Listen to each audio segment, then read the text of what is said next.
Aziz tomoshabinlar, bugungi qishloq hayoti nomli ko'rsatuvimiz shimolning uzoq aholisiga, yo'q, aniqroq uzoq shimol aholisiga bag'ishlanadi. Ayaz, sen bo'lsang bo'lar juda soz. Qanday go'zal bu olam bir qara. Do'sting do'st bo'lmasa agar, undan ne foyda bo'lar? Albatta, men esa hamma narsa jonimga tegdi. Zerikdim, yuragim siqilib ketdi. Qaniydi men ham senga o'xshab oddiy xalq orasida azamat yigitlar davrasida javlon urib xizmat qilsam. Rus dalasi, bepoyon dala, oy nur sochar, qor yog'ar qara.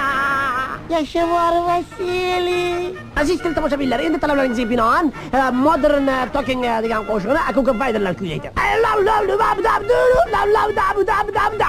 Yangi mehmonni kutyaptilarmi? Niyatingiz? O'g'ilmi, qizmi? Xohlamayman bunaqa yashashni. Bunaqa yashagandan ko'ra o'lganim yaxshi. Yana omadim yurishmadi. Qachongacha shunaqa yashayman? Endi o'zimni o'ldiraman, o'g'il bola so'zim. Shunda hamma mendan qutuladi, bo'ldi. Xayr do'stlar. Bunaqa yong'irdan keyin seni sigiring rosa bolalaydi. Sizlar hali hayotda gashtini menday surmagansiz. Masalan, men butun yoz ertalab o't o'rdim, kechqurun sut sog'dim, goh sigir tuxum qo'yadim.